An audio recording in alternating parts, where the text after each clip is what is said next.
Saturday evening இது வந்து last Saturday எடுத்த விழாக்கு போடுறதுக்கு கொஞ்சம் லேட் ஆகிடுச்சு. சாட்டர்டே ஈவினிங் போல் ஹஸ்பண்ட் வந்துட்டு இன்றைக்கி டின்னருக்கு வெளியில் போகலான்னு சொன்னார். எங்கன்னா புக்கிட் பிங்தாங் தான் போயிருந்தோம். இங்கே வந்துட்டு நைட் லைஃப் சூப்பராக இருக்கும்.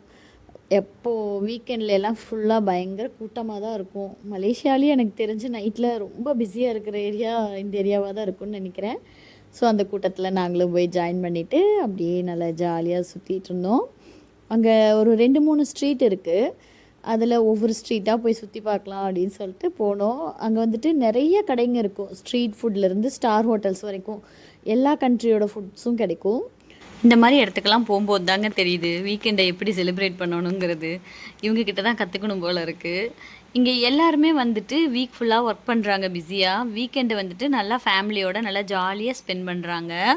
அப்புறம் நாங்கள் ஃபஸ்ட்டு போன இந்த ஸ்ட்ரீட்டில் வந்துட்டு ஒரு சைடு ஃபுல்லாக அரேபியன் ஹோட்டல்ஸாக இருந்தது. இன்னொரு சைடு ஃபுல்லாக காஃபி ஷாப்பு, ஐஸ்கிரீம் ஷாப்ஸ் அதெல்லாம் இருந்தது. இந்த ஸ்ட்ரீட்டோட ஸ்டார்டிங்கில் வந்துட்டு பவிலியன் சொல்லிட்டு ஒரு ஃபேமஸான மாலும் ஹோட்டலும் இருந்தது.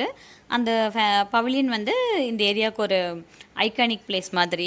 அங்கே வர எல்லாருமே அந்த ஹோட்டல் முன்னாடி போய் நின்றுட்டு ஃபோட்டோஸ் எல்லாம் எடுத்துகிட்டு இருந்தாங்க. அங்கே ஆம்பியன்ஸ்லாம் நல்லா அழகாக செட் பண்ணியிருந்தாங்க. நாங்களுமே போயிட்டு கொஞ்சம் ஃபோட்டோஸ் எல்லாம் எடுத்துகிட்டு வந்தோம். அதெல்லாம் அடுத்தடுத்து வர வீடியோஸில் நான் அப்லோட் பண்ணுறேன்.